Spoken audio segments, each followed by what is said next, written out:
there's less of the things that we need and too much of the things that we don't need. And I feel like we've come to a tipping point where that has to change for the survival of our planet, of our relationships, of our people. And I think there's going to be a lot of good to come out of the ashes when that time comes.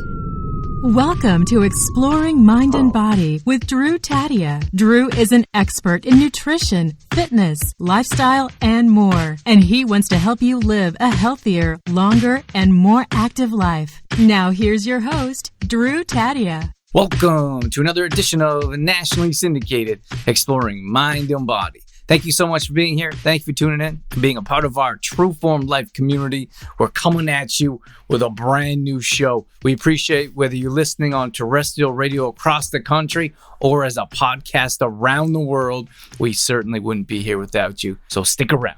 We got all that coming up. This is Exploring Mind and Body. Naturally improve your lifestyle one show at a time with your host, Drew Tadia. I tried to make a reel of pictures on Instagram of our Halloween. So we've been messing around. We've been having some fun with Halloween recently. And we had a friend that bought a bunch of skeletons. And so I started putting the skeletons around the house and like at tables and different positions on a like a horse chair. And I took some pictures of that. But that was fun. And then I got to tell you, so we did this thing. I haven't put any pictures up on Facebook yet. We just did it last night. But we carved pumpkins. And then there's this thing going on around a TikTok of you like take pictures of yourself with your pumpkins on your head. It was awesome. I think there was, how many was us? 2, 4, 7 of us, I think. And we took pictures in a country field with the pumpkins on our head. It was so much fun. Oh my gosh. And I love Halloween. I love Halloween. And then but it's hard to like find other people that want to do stuff for Halloween. So usually we carve a pumpkin. But then often that pumpkin is later. We do the pumpkin like right around Halloween, so we don't get the full effect. Does anyone else like Halloween? Anyone else Halloween fans here? So it's not like the full, like Halloween's already started. We've already carved pumpkins. We already took some fun pictures. So that's a little bit different than not at all. So I'll just run through some quick Halloween tips and then I'll let you guys carry on with your morning. But so when it comes to Halloween, I think it's super important to understand that the candies have already started. Like Halloween is on the 31st of October. I got to tell you real quick, I was in Australia one year and they don't really do Halloween. I was in Australia for Halloween and it wasn't very enjoyable because they don't really celebrate it. So that was a bit disappointing. But we're often in, last couple of years, we were in LA for Halloween. Well, maybe last year they didn't do any Halloween stuff. But the 2 years before, we were in LA for Halloween, and it was so much fun. It was more for adults because you have like adults dressing up when they're sitting outside. Of course, the weather's much nicer, and they're outside and they're having having dinner outside, or they're dressed up, or they're trick or treating, and more adults dress up with kids than here. And I think it's really cool how they do it. And for here, like maybe I don't know if it's because of the small town. But also we went to Calgary one year. I thought maybe small town would be more kids orientated, which is fine. Like it's a great holiday or it's a great thing for kids too. But I want to have fun too. I want to have some Halloween fun. But so then we went to this haunted house a couple of years in Calgary. A couple of years ago, maybe it's probably longer than that, 3 years ago. And we were like the oldest ones there. It was all like teenagers or like early college maybe, and I just thought it wasn't all that fun. You want to go places where you don't feel like you're the oldest person there. So, and then you're for some reason in Alberta, I don't know, maybe Canada, or maybe it was just the venue. It seems like Halloween is more for kids, which again I'm okay with, but I still want to do some fun things too. Like in LA, we went to the Queen Mary, that's in Long Beach, and it's supposed to be a haunted ship, and they did such a good job. We had an absolute blast of like dressing up, and that was mostly adults too. Like it was crazy. Like they were really like, I don't know if they're paid actors or they had like real makeup on, and they were chasing you around. And I don't think there's a ton of Halloween people out there, to be honest with you. I think that they're few and far between. I don't know what it is about Halloween. I like the dressing up, and it makes me feel like a kid. Like you use your imagination. I like horror movies, but I like the old school I think Halloween just came out with a new one though. But I'm more of like an old school, like 80s Halloween guy. When they're not scary, they're more like funny. They're like entertaining. Do you have like Jason standing behind a pillar and he's just looking? That's not scary. He's just looking at you. Like if someone was like standing outside your window, I mean, that's a bit scary. There are scary horror movies, but those old 80s ones are like, or when the guy's like walking after you and the one person's running and then the other guy, I don't know what you call him, the villain is like walking. and the person's like running and they like keep tripping and they're falling and you're like, oh my gosh, it's so ridiculous. It's funny, but I still like them. I don't know why. And here's the thing is that we usually don't decorate for every theme. Like it's an excuse, but like we both have full-time jobs and we're busy and we got things going on, a lot of things going on. So we don't always decorate. So we decorate a little bit for Halloween, almost never for Thanksgiving, but always for Christmas. At any rate, there's so much madness going on right now that we're like, we need some joy in our lives. We're making a commitment to this year to decorate for every theme. And so this year we got a bunch of pumpkins all around the house and we put a like welcome fall or, like how people decorate. Like, we don't usually do that. But so anyways, this year we had the scarecrow on a hay bale and we're going to do that again this year. And I thought like maybe I should sit there with the pumpkin head this year and scare the kids. But here's the thing is that we don't get many kids. We actually had one year, their kids were all across the street, but I think there's a house, like the house over here is empty. No one lives there. And then this house over there on the other side of us, I think they're renters and they don't decorate. They don't do anything. So if there's, like we knew as kids when we were doing trick or treating, if the lights were off, you don't go to that house. And it was really nice that we had the door open and we had like some Halloween music and we had some Halloween candy and the kids were across the street because one of the corner houses was all decorated and the light was all lit up. And we get like a dozen kids maybe. And we really like it. Like the kids they're cute and adorable. And we like love to talk to them in their costumes.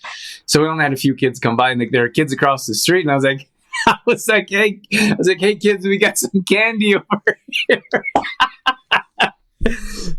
Oh my gosh. It sounds ridiculous. I gotta tell you, I don't know. We were laughing so hard yesterday and it was a bit cold out and we were out there for a few hours and we were laughing so hard that my voice is just, I feel like it's like, but, like Freddie. But I was talking to the kids. I was like, hey, we got candy. And Dorothy's like, I don't know if you should be doing that. I was like, you're right. It does sound very creepy. But, we got these, we actually had this Laurel. She did an amazing job. I was the scarecrow and Dorothy was Dorothy. We're from Wizard of Oz. Coincidentally, both our favorite movie. And she did an amazing job of like makeup for both of us. It was so much fun, but we only wore it that one night and you sit there for an hour or more doing makeup and then it didn't seem worth it. And then we went to that was in Calgary and we went to that haunted house kind of place and it was all like kids, like younger kids. So we felt a little bit out of place. But this year we're going to go to Is anyone else doing anything for Halloween? This year we're going to go to Calgary, I think, and they have all those pumpkins. It's advertised everywhere. They've done a really good job of marketing it, but they've got like thousands and thousands of like super like professionally done pumpkins. And I think we're going to go check that out as well. But yeah, Halloween fun. Oh, I know I was going to say, because I was thinking about sitting on the deck and scaring the kids. But a guy did that like 2 or 3 houses down. He's newer to the area and they decorate their house. They decorate for all seasons, which is pretty cool. I like the festivity and the festiveness. And that's the thing. Like, I feel like we got to do stuff. We have to do stuff to be like happy and joyful. We have to go out and find things because it's so easy to just sit around and be negative or feel sorry for yourself or like there's a lot of people struggling right now or not feeling fantastic mental health and physical health. So if you can go out and do stuff, even if you're not really like a Halloween person, like get out and go do stuff, have some fun. But I forget what I was going to say, but I was going to say when we're in LA, like in a regular year, there's so much to do.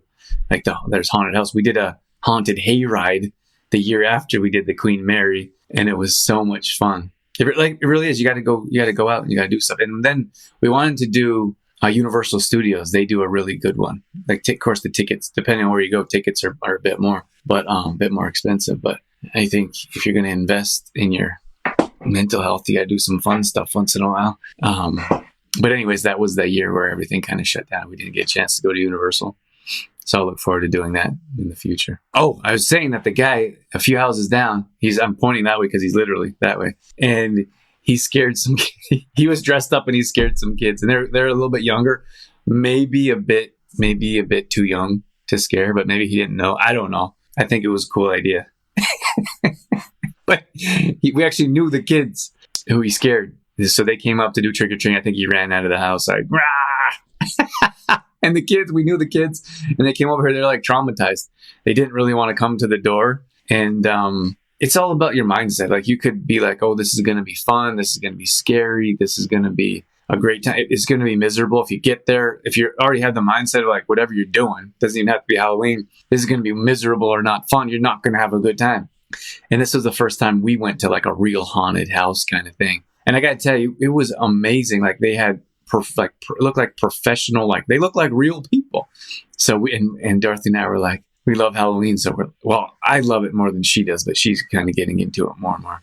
So we're like, oh my gosh, this is a little creepy. They had like guys dressed up in costumes and like staring at you.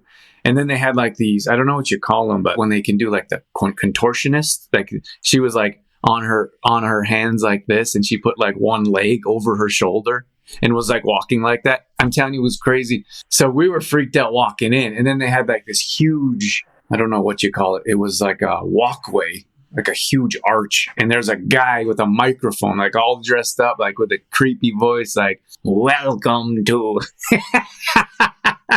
And so we walked in and we're like, oh my gosh. And then, so the guy could see fear in our faces. And one of the guys like walked over, and then like Dorothy and I were like, kind of like a bit freaked out, and he saw, and he started like running at us, like full sprint. And me and her were like, ah! So we take off running, and we're running like through this, it's a huge area. So we're like running in circles, and this guy's chasing us, and we lost one of our friends. Oh my gosh. It was so crazy. But that was the mindset, right? If you're like, that guy's an actor, or that guy's like just dressed up, then it's just, I just don't feel like it's as much fun. Maybe we went to a bit of extreme when we were actually terrified that some guy paid to stand in a suit. It was crazy. I wish I could share that with you. Most people don't like to be scared, I don't think. And then it takes a bit more time and effort to get dressed up, and it's more for kids. And then the other thing is the candy thing. And a lot of parents write in and they're like, what do we do with our candy? How do we get our kids to not eat so much candy? Why does their candy need to be everywhere? And that's the thing, is that with any kind of holiday or vacation, whatever you want to call it, it starts early. Like, it starts way early. So Halloween has already started. People are like, oh, it's a couple weeks till Halloween. No, it's not. It started. So you go to, I don't know what it's like now. I don't go to these places too much, but if you go to banks or you go to retail stores, you see like bowls of candy everywhere. And then you have people that are bringing in candy, like bowls of candy, or you have people that are like, oh, here's pumpkin pie or pumpkin muffins, and they're not so healthy. So the thing is that people struggle with it now. And then that's not even the hardest part. The hardest part is when you have the kids, like the kids have candy. So the kids get the candy, and they're every place they stop, they're getting candy. Then they get a huge bag of candy. So they're eating it for weeks after. And it's a struggle for parents. And of course we know teachers, and listen to teachers talk about what candy is like to kids. Like it like doesn't say messes with their brain, but their brains are like perform differently on sugar. So the kids will try to bring Halloween candy in their lunch, and Dorothy's like, no, because she wants the kids to learn. And that's nothing to say that other teachers don't, but she's like, no, we're not doing that here. So she'll tell the parents not to bring kids candy. And if the kids bring candy in their lunch, they don't get to eat it till, I don't know what time, 2:30, 3, when they're headed out the door. Like, not dealing with that, because like you want to create a learning environment, right? And if the kids are hopped up on sugar running around the classroom in circles, like we were at the Queen Mary, it's slightly different. It's a slightly different learning experience. But have you guys heard about the witch switch? I love this one. So what you do is it's kind of like the tooth fairy. So you get your bag of candy, and one of my good friends, she did this. She's been doing this with her kids. Well, her kids are grown now, but she would let the kids pull out like a handful of their favorites, and it was just that one night. So you get to pull out a handful of your favorite candies, treats, whatever you want, and you put them to the side, and then you can eat them on. I don't know if you could eat them on certain days or what it was. They did something called Yucky Sunday, which I loved. And on Sunday, they can have, it wasn't like an all day thing, but they can have like fast food, or they can have candy or chocolates or ice cream, whatever it was. But I loved it because it wasn't like an all week thing. It wasn't like a dessert every night, or it wasn't like can we go get ice cream because it's nice out? Like whatever it is. It's like actually, we're going to wait till Yucky Sunday. And it was like something for them to look forward to. And then it almost like a deterrence from not having treats every single night of the week. So I thought that was really cool. And then she donated the candy. She just gave the other candy away. And that was a thing from when you're a young kid, if you're doing that at an early age and you're saying, okay, this is how much candy I get, the rest we're going to give to kids that don't have the opportunity to go trick or treating, or whatever it is, or whatever you choose to tell them, then that's much different than getting candy and eating candy for weeks after Halloween. And then there's the witch switch was how I initially started talking about this, is that you put your bet. So you take same kind of deal. You take a handful of your candies, you take some of your favorites, and then you put your Halloween bag on the front step, and the witch will take your candy and it'll switch you for something else. And I don't know what that something else can be. I just heard, I think there's a kid in like grade 1 or 2 that got like an iPad or for their birthday. And I'm like, what? And I'm not here to judge. In my opinion, my perspective, that's a bit young to be giving a kid a computer. Here's a computer for your birthday. We had some other friends that their kids were just recently, their kids are 14 years old. They don't have a cell phone, 15 years old. And some people are like, oh, it's a safety thing. I want my kids to be safe. And I think kind of think the opposite of all the things that kids can do on phones. But I also heard so we have friends, like we all have, and there's all kinds of things that getting into all kinds of trouble. I don't know how much I should share about that, but I'm sure you guys know what could be happening with teenagers and their phones. But getting a kid started out at like a really young age, I don't know. That's a tough one for me. I'm not, like I said, I'm not going to judge any parent for doing that, but I probably wouldn't. That's my opinion, and that's my perspective. Probably wouldn't be giving kids technology that young. You see it now, like it's probably a completely different subject, but you see it now, like kids will just gravitate to phones and electronics. I think it's because it's like bright and shiny and moving. But I really like the idea of keeping kids away from electronics as long as possible. Because there's one thought process where, well, the sooner you get them on there, the sooner they'll be great at them, and then they can take over the world because everything's run by electronics now anyways. And for me, it's like they're so naturally good at it. And like we didn't grow up with technology and phones. I was in college and I was the last person to have a cell phone, last one of my friends to have a cell phone. That sounds crazy now, right? Because we have kids in grade 1 and 2 that have cell phones, but they're going to be good at it regardless. Like maybe they're not going to be a coder, or maybe they will be, but now they start at such a young age and they're always around it. They always see TVs, tablets, phones, laptops. So they're going to be, it's part of their life. They're going to be much better at it than we were. And, it's really cool. I see usually you think like, for me, you think it's the kids and the teenagers that are bad. And then for me, I know most of our audience is women, no offense, women, but I see more women on phones. But I've also seen a couple older gentlemen on their phones, and they like love their phones. They love to like show pictures or show videos, or they're like flipping on their phone at the dinner table. And I'm like, I just think it's kind of funny that it doesn't matter. It doesn't matter what age you are. It doesn't matter what age, doesn't matter what gender. Like we're so addicted to phones and technology, and it's crazy. It's really crazy because it's fun. You're not just taking the candy away from the kids. You're saying, hey, the witch is coming tonight. Make sure you give her a good chunk of your candy so she gives you something nice in return. I don't know that. But I also heard, so we used to get like, I don't know if it was quarters or loonies or toonies. And I heard that kids are getting like 10 or $20 for a tooth now. And I know there's inflation going on, but I mean, come on. That's a lot of money for a tooth. So for a bag of candy, I don't know, you might have to mortgage the ranch. And it says not usually. I don't know what you mean. I'm not sure what you're referring to in it. But yeah, that seems like a lot. It's a lot for me to comprehend. But I mean, we live simply though. Like we have a few nice things. We have small places, like small homes, and we have we buy clothes at the thrift store. Like, but that's our lifestyle. Like that's what we like to do. I would rather go buy clothes at the thrift store than buy brand new clothes. It just makes me feel better. Like there's an overabundance of clothes. Like people throw clothes away. People have clothes in their closets that have price tags on them. And I'm not here to judge anyone. I'm just saying, like for me personally, knowing that there's good clothes that are used that I could buy instead of buying brand new, I would rather buy used. We got some new True Form gear, and that's obviously for marketing purposes.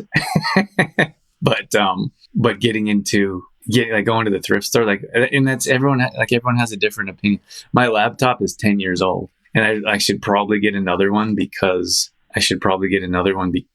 it doesn't work as efficiently as it should. Like it's a bit slow, and that's not being productive. That's not being efficient. But then I think like it still works pretty good. And then I think like what happens to it? The battery, I have to leave it plugged in most of the time. If I don't plug it in often, it'll die, and to replace the battery costs as much as a new computer. But anyways, what I think is like, well, what's going to happen to this computer? It's going to go in the junkyard. They may use some pieces, and then it's going to fill a landfill. So for me, I'm like, I don't really want to get rid of it. But that's just me. So there's kids, and we have an old. We don't even have a TV. We don't have a TV in either of our places here or LA. And we watch Netflix sometimes on a laptop and sometimes mostly on an old tablet. And it's so old that you can't even get on the internet. Does that sound crazy? So there's so many hidden treasures. But anyways, I was just saying that's my perspective.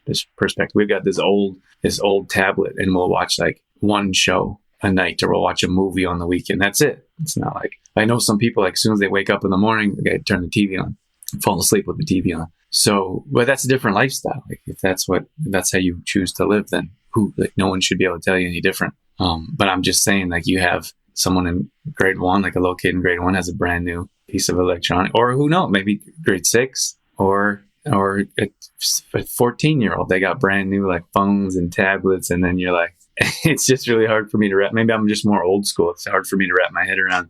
And then of course you have to look at the trade, right? Look, if we're talking about the witch switch, for example, look at the trade. I mean, like if you're taking candy and then you're replacing it with something that may be just as unhealthy, then it's not really a beneficial trade now, is it? But there's a bunch of different things that you can do.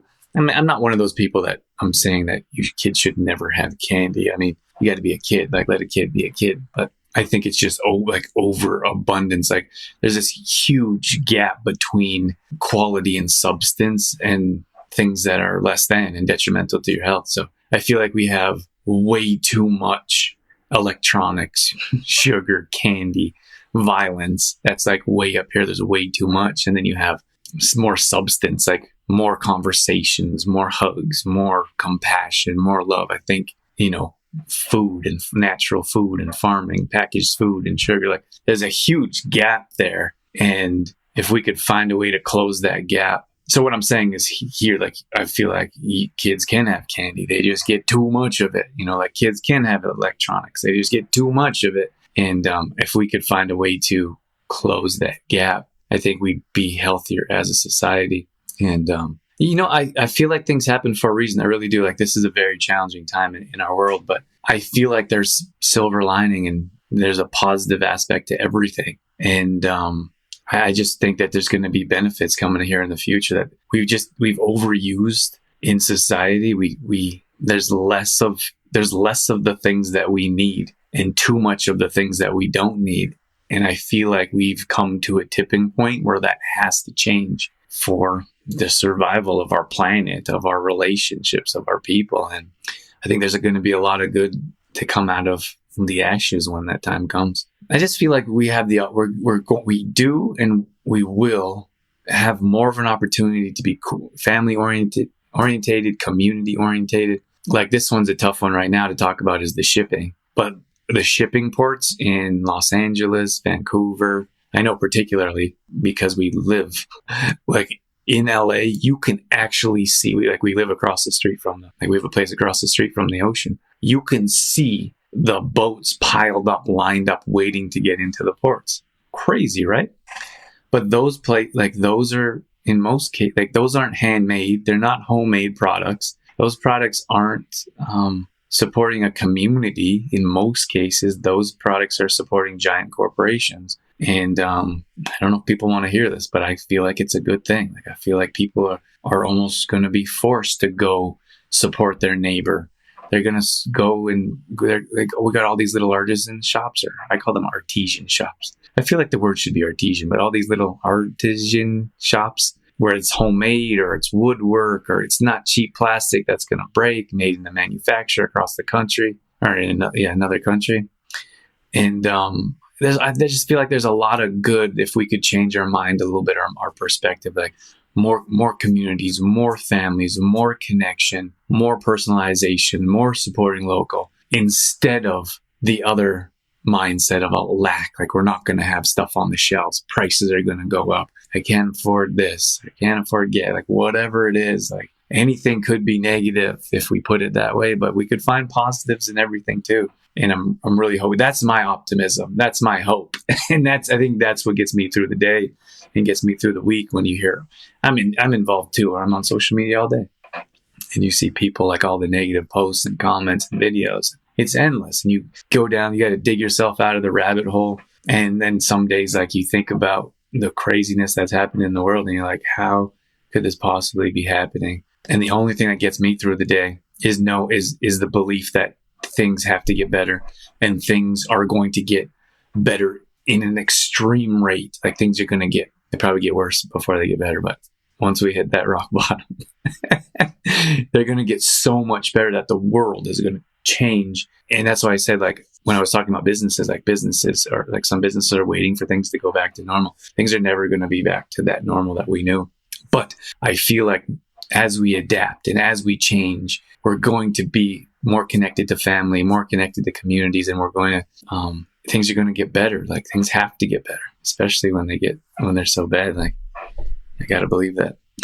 At any rate, I'm going to wrap things up here. I always enjoy coming in here and hanging out with you guys. There's a lot of Facebook users that just want to use Facebook, but a lot of you guys know that I wasn't able to get on for 2 or 3 days or 3 or 4 days, whatever it was. So I had to find different avenues and different options, and Telegram was one of them. And it's quite different, but it's mostly a messaging app. But I feel like things got to change and things got to adapt, and that's including social media. So if you're just stuck on one platform and you're not able to get on, for example, that's how you connect with your people, your family, your friends, and if that's taken away, like I guess Facebook was down for a whole day. If that's how you connect, I really feel like we got to have different avenues and different options. But I'm also hoping that it's not going to be so much social media. Like I said, there's going to be more interaction, more face-to-face, more phone calls. Have a great weekend. Happy Halloween, and stay tuned. True Form Life. All right, that's going to wrap things up for this edition of Exploring Mind and Body. Once again, thank you so much for being here. Thank you for tuning in and being a part of our True Form Life community. You can always find us on Facebook.com/TrueFormLife. We post up there a couple times a day on our story. We're always trying to bring you more content around living a healthy lifestyle, whether that be nutrition, fitness, lifestyle, and more. We also have free challenges that we do at least once a month. So if you follow us along there, you'll be able to join maybe a plank challenge or a squat challenge, Tabata challenge, whatever it may be. We'd love to have you join us. We're also on Instagram.com/DrewTadia. Again, we're posting up there a couple times a day along with our story, all dedicated to keeping you fit and healthy and on track. Our main website is TrueFormLife.com. If you want to check out some of our products, some of our services, or if you just want some great content from videos to blog posts and recipes and more, we got all that at TrueFormLife.com. Once again, thank you so much for being here. That's it. That's all I got. I'm out of here. As always, I'm your host, Drew Tadia, in health and fitness for a better world. Thanks for listening. You've been listening to Exploring Mind and Body with Trueform Life's Drew Tadia, fitness expert. To find out more about the show, Drew Tadia, or to listen to past shows, visit exploringmindandbody.com.